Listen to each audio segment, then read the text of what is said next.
Capítulo 1: O clique da autoconfiança, parte 2.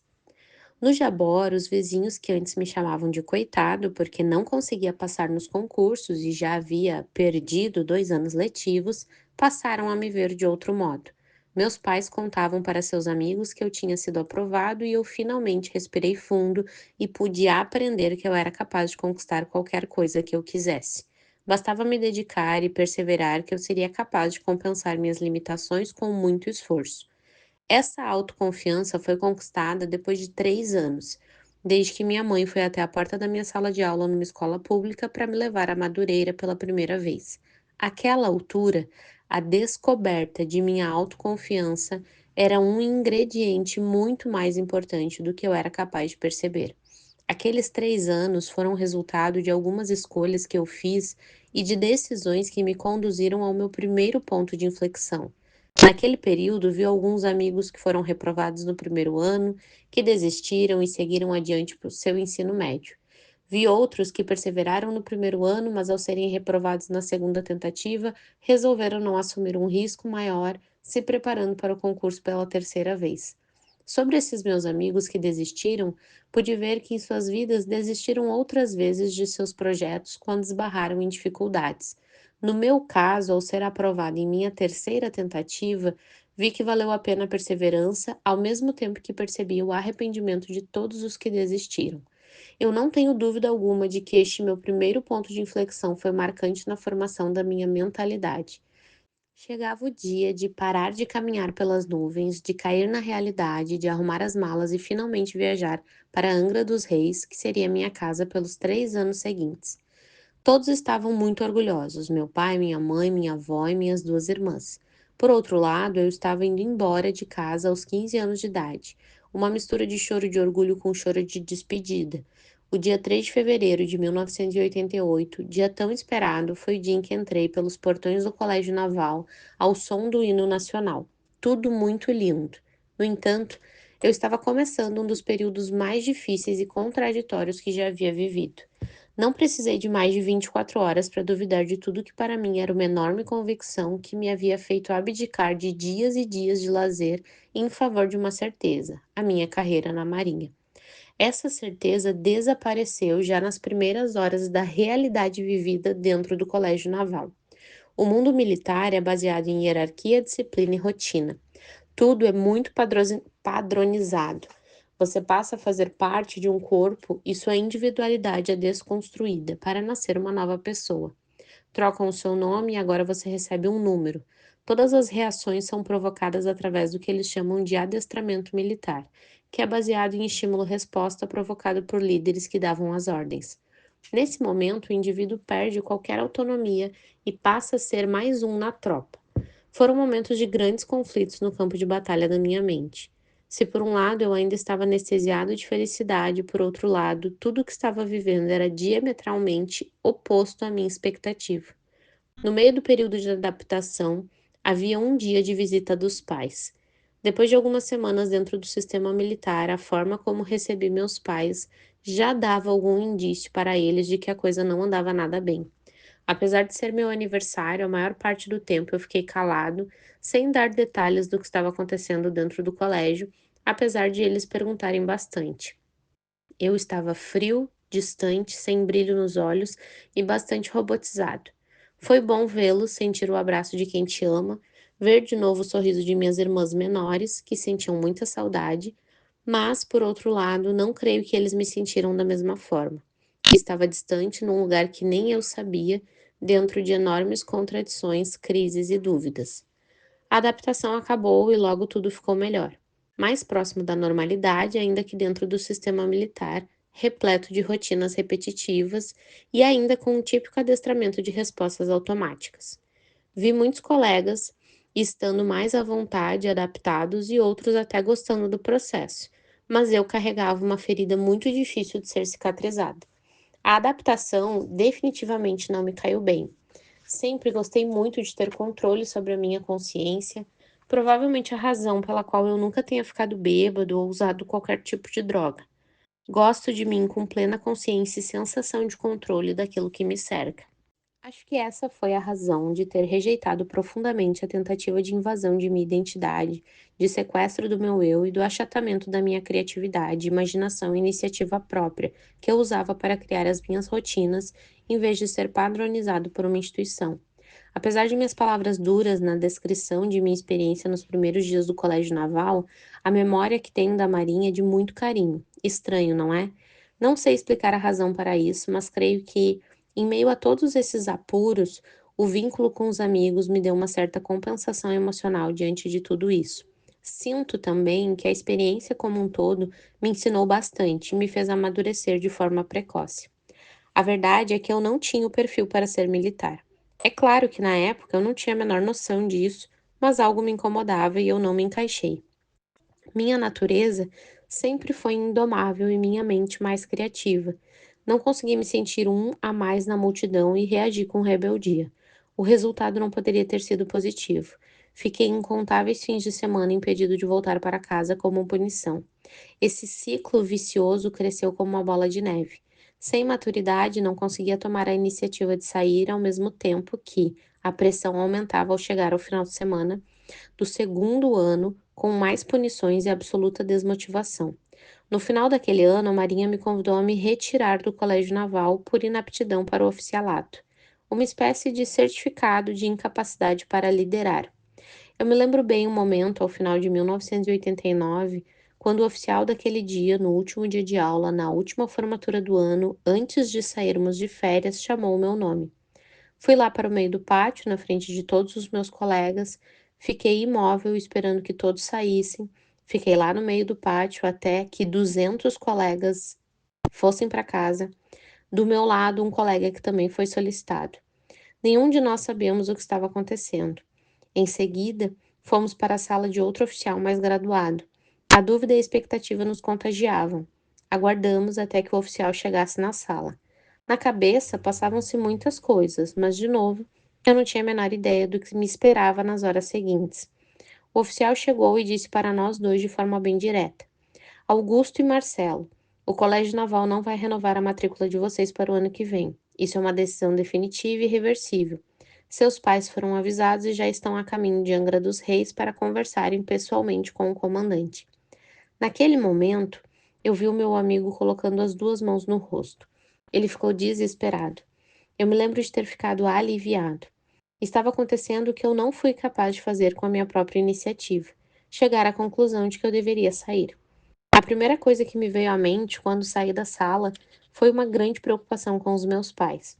A primeira coisa que eu fiz foi ligar para minha casa e falar com a minha mãe para ver como ela estava. Foi mais ou menos assim: Alô? Oi, mãe. Oi, filho, você tá bem? Eu estou ótimo, e vocês? Nós ficamos muito surpresos e preocupados. Mãe, não fique preocupada, isso é o melhor. Não estou feliz aqui há bastante tempo. Fala isso pro seu pai, ele ficou bem triste. Deixa comigo. Beijos. O meu pai foi à sala do comandante para tentar convencê-lo a mudar de ideia. Quando me encontrou, não disse nada. Foram mais de 2 horas de viagem até chegar em casa sem falar uma única palavra. Ele estava devastado. Os dias que seguiram foram bem complicados. Quando finalmente conseguimos conversar, ele não aceitava o fato. Mesmo eu dizendo que não queria mais a Marinha, porque não tinha o perfil, que não me enquadrava naquele modelo, ele dizia: Quem não quer, sai. Você foi expulso. É claro que ele tinha razão, mas também era fato de que eu não tinha maturidade para chegar a essa conclusão estando no meio do processo. A comunicação era escassa, não havia internet nem celular. Eu passava a semana toda distante e, como já mencionei muitas vezes, por várias punições, passava mais de um mês sem voltar para casa.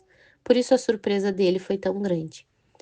O ano seguinte, 1990, chegou quando eu faria o terceiro ano do ensino médio. Ano de vestibular, na época não existia Enem. Eu estava absolutamente seguro e por isso passei em todos os vestibulares que prestei para as melhores universidades do Brasil. Fazer prova não era mais um desafio para mim. No entanto, havia uma outra prova que decidi fazer sem que ninguém soubesse. A prova para a escola naval. Quando os alunos do colégio naval terminavam o ensino médio, eles ingressavam automaticamente na escola naval que fica no Rio de Janeiro. No entanto, também havia um concurso para a escola naval com poucas vagas. Eu resolvi fazer essa prova. Era um concurso feito de duas fases. Ao passar na primeira fase, peguei o jornal com o resultado, marquei meu nome, exatamente igual como fiz quando passei no Colégio Naval 3 anos antes. Chamei meu pai para bater um papo e logo no início entreguei a ele o jornal e não disse nada. Ele me perguntou: "O que é isso?" Leia. Aqui está escrito o resultado da escola naval. Isso mesmo. O que isso significa? Significa que o meu nome está aí. E você pode ir? Claro que eu posso. É um concurso público? E aí, você vai?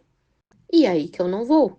Estou te entregando esse jornal apenas para que você tenha certeza de que eu não vou para a Marinha porque eu não quero e não porque eu fui expulso. A conversa terminou com um abraço e de minha parte penso que estava recuperando uma parte importante do respeito do meu pai que eu havia perdido com o incidente do Colégio Naval. Mas um outro fato interessante viria a acontecer quase 3 décadas mais tarde. Em fevereiro de 2018, completaram-se 30 anos desde que eu e minha turma entramos pela primeira vez pelos portões do Colégio Naval. Foi a primeira vez que eu retornei àquele cenário tão marcante de minha história. Se parasse por aí, já seria uma experiência muito emocionante. No entanto, o comandante do Colégio Naval, o capitão de mar e Guerra Serafim, me convidou para dar uma palestra para quase 600 alunos da instituição. Foi um dos dias mais emocionantes do ano, quando entrei novamente pelo mesmo auditório em que vive tantos conflitos e 30 anos depois, sem qualquer mágoa, ao contrário, muito carinho, retornei pela porta da frente para compartilhar minhas experiências como empresário que me tornei em 3 décadas. Interagir com os alunos e fechar esse ciclo foi muito importante para mim. O Colégio Naval me entregou uma placa de homenagem e saí de lá com a alma lavada. Bem, em 1991, eu estava preparado para começar minha faculdade de Ciências da Computação. Apesar de ter passado na Unicamp, decidi que estudaria na Universidade Federal Fluminense de Niterói, no Rio de Janeiro, porque não queria ficar longe de uma linda menina de 15 anos na época, chamada Luciana. Mas isso já é outra história. Ponto de inflexão para a nossa reflexão. Um adolescente da periferia, estudante de escola pública, resolveu participar de um dos concursos mais difíceis do Brasil. Sua mãe pagou todo o seu salário para que ele se preparasse. Ao final do ano, ele não só não foi aprovado no concurso, como quase não concluiu a oitava série. Diante do fato, o que fazer? Alternativa 1, seguir para o ensino médio, decisão padrão. Alternativa 2, interromper o fluxo natural e repetir por conta própria o curso para prestar o concurso novamente. Aqui fica claro que existe um ponto de inflexão. As duas alternativas o levariam a destinos bem diferentes. No ano seguinte, o adolescente seguiu sua jornada rumo a mais um concurso. Sua mãe continuava dando 100% do seu salário, apostando em sua escolha. O final você já sabe. Diante do novo fracasso, as alternativas eram as duas primeiras e surge uma terceira. Alternativa 1, seguir para o ensino médio, decisão padrão. Alternativa 2, interromper o fluxo natural e repetir por conta própria o curso para prestar o concurso novamente. A alternativa 3, fazer o ensino médio enquanto faz o curso novamente. Diante de mais um ponto de inflexão, a decisão permaneceu com foco total no mesmo objetivo. Amigos que estavam no mesmo caminho abandonaram o projeto e seguiram outra direção. Ao optar pelo concurso pela terceira vez, o objetivo foi finalmente alcançado com sucesso. Na Marinha, o adolescente não se identificou com o sistema militar. Diante do fato, o que fazer? 3 alternativas. Número 1, sair da Marinha imediatamente. Número 2, ficar e ver no que vai dar. Número 3, tentar mudar a Marinha. Neste momento, o adolescente escolheu uma mistura entre a segunda e a terceira alternativa. Escolha feita, consequências assumidas. Um equívoco de análise, resultado de uma imaturidade que custou caro. Voltando para casa, o adolescente teve que lidar com a frustração dos pais. Ao ouvir de seu pai que quem não quer sai por conta própria ao invés de ser expulso, não gostou de lidar com um desprestígio. Diante do fato, o que fazer? Número 1, engolir o desprestígio e seguir a vida. Número 2, reconquistar o respeito do pai, sendo aprovado novamente no concurso e se negar a ir. Neste capítulo, eu falo sobre um episódio da minha vida que contribuiu para a construção da minha autoconfiança, quando me deparei com um fracasso e, por fim, reconquistei o respeito de pessoas com quem me importava, os meus pais. A depender das perspectivas, ficar 3 anos estudando para um concurso para 2 anos depois ser expulso é uma tragédia. Porém, acima de qualquer coisa, a experiência de superar com a minha dedicação por 3 anos as deficiências da escola pública fez com que eu me sentisse capaz de realizar qualquer coisa em minha vida, desde que eu me dispusesse a me dedicar e a pagar o preço da minha escolha. Além disso, depois de aprovado, ao ver a tristeza e o arrependimento de meus amigos que desistiram em vez de perseverar junto comigo, me deu a certeza de que a dedicação extrema e perseverança foram ingredientes para o meu sucesso. Eu também não poderia esquecer do investimento extremo de minha mãe, que aportou 100% do seu salário, mostrando que é preciso investir para se ter resultados. Essa experiência talhou minha autoconfiança e deixou marcas profundas em quem eu sou, que estão presentes em cada ponto de inflexão que eu vou viver nos próximos anos e compartilhar neste livro.